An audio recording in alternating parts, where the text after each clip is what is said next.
Gor Mahia FC has abandoned plans to build a training complex and a stadium in Kasarani after failing to get a title deed for the land donated by the late President Daniel Moi.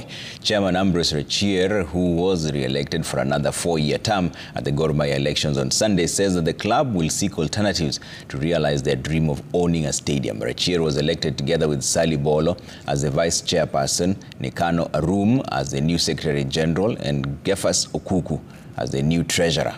Our sports editor Michael Kinyi with that story. The registered members of Gor Mahia FC turned up in numbers to vote in the new office bearers at the Nyayo National Stadium.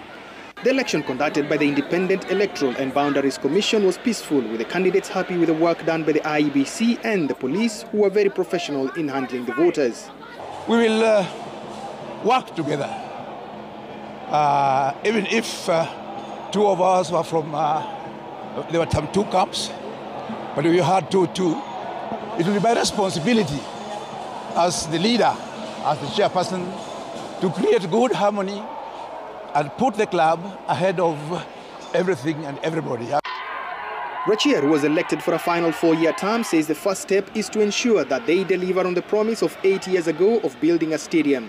The Gor Mahia land at Kasarani has an allotment letter, but for 4 years, the club has been unable to get a title deed. We decided to abandon that pursuit and to look for land which has got nothing to do with the government, purchase it with the help of some of our benefactors, and then put up a stadium. Rachier says the club needs to go forward and conquer the continent by winning major trophies and not just the league in Kenya. But first, the numbers must improve both in match attendance and club membership. It will require a massive campaign to attract the fans. They prefer to be more of fans rather than members, because being a member has certain liabilities. We have a paltry 1,900 people registered, despite calls, despite what they show to be their interest in the club. The new proposed club model is to have co-ownership. This was one of the items on the agenda at the annual general meeting that aborted because of the elections. We need to transform this club to have part of it, at least 50% of it, in the hands of any interested investors, so that we cease to depend on the sponsors, because if the sponsors walk away, we are usually left naked.